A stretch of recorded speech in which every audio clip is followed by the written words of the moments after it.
Hello, and welcome back to another episode of the Nurses Breakroom with Jenny Lytle, RN. Last week, we talked about the hidden weight that we carry, the emotional load that doesn't always stay at work. And today, I want to talk about what we can actually do with that weight.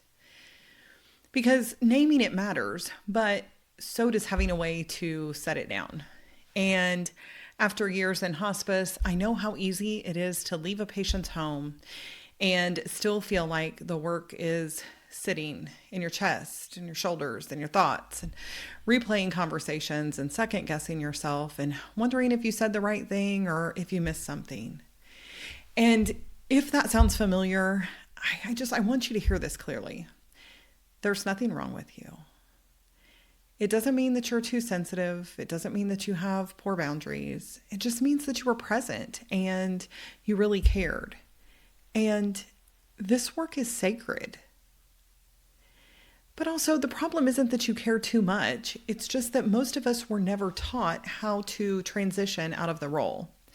So today I want to offer you a few gentle options, not rules, not homework, just a menu, just, something that you can choose from. You don't have to do all of these. You can pick one, or you can rotate, or maybe something doesn't feel right now, but it might later, and you can come back to it. But we're going to start with the body. And so for the first option, we're just going to do a body reset.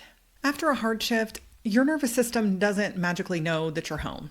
Your body is still in alert mode. You're waiting for the phone to go off. You're waiting for somebody to need something. So let's give it a signal. And a way to do that is you can put both of your feet on the floor and just notice that they're supported.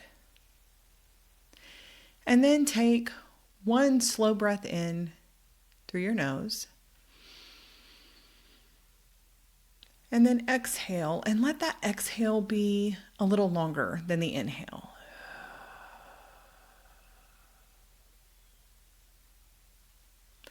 And you don't need to fix anything. You're just telling your body, I'm safe right now.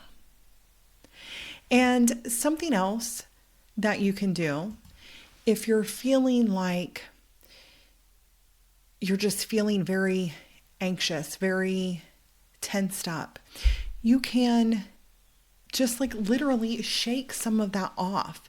Let go of some of that anxiety, that tension, that feeling of kind of overwhelm and pent up, when you're exhausted, but at the same time, you're wired. So just like animals that come back from a confrontation or a stressful situation, you'll see them literally shake it off. And that's because that helps to reset our nervous system. But we don't often do that. But if you try it, I think that you'll find that it really can be beneficial. And, just getting that blood pumping and just releasing everything that you've been carrying all day. That's another way to let your body know, hey, I'm safe. I'm safe right now. Those things alone can make more of a difference than we realize. And then if that's maybe not what you're feeling right now, option 2 is maybe just a thought that can help us release things. So many of us leave work carrying these things in our head, these, things that are kind of on repeat. Oh, I should have done more. I should have done something different. I could have handled that better. I missed something. And that can be something that just pops up throughout our evenings. And so here's a reframe that you can try. And you don't even have to force yourself to believe it fully. But when those things come up, and they might continue to do that, but when they do, just try saying, I showed up with what I had today. I showed up in the best way that I knew how. That's enough for this moment. It doesn't mean that you're lowering your standards. It's just releasing that responsibility of things that we were never meant to carry. Yes, we want to do our best and we want to learn from mistakes, but the reality is we are going to make mistakes sometimes. We are going to miss things. We are going to see things differently in hindsight because that's natural.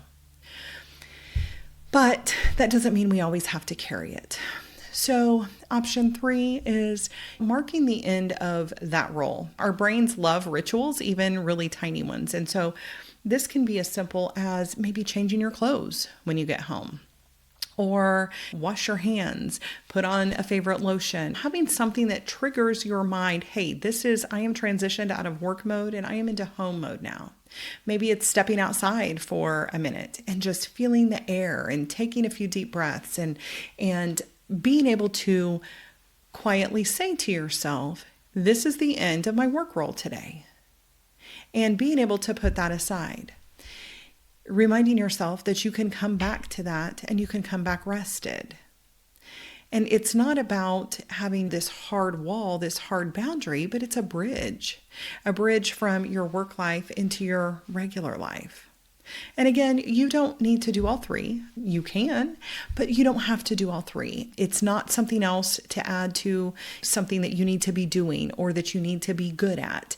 It's just that consistency is going to matter more here than perfection. It doesn't need to be a big elaborate ritual, just something that reminds you that you are you outside of being a hospice professional. It's about being kind to yourself. And that kindness matters more than just hard discipline. And if it's really hard to set the work down, that doesn't mean you're failing. It means you're human and you're doing meaningful, emotionally demanding work. And it's hard to just flip a switch and turn that off. But next time, we're going to talk about why rest feels so hard. Even when you're exhausted, even when you know you need it, sometimes it's still just difficult to get everything to shut off and really be able to rest. And until next time, remember, self-care isn't selfish. It's the only way that we can continue to show up for others and live our best lives. Have a wonderful week.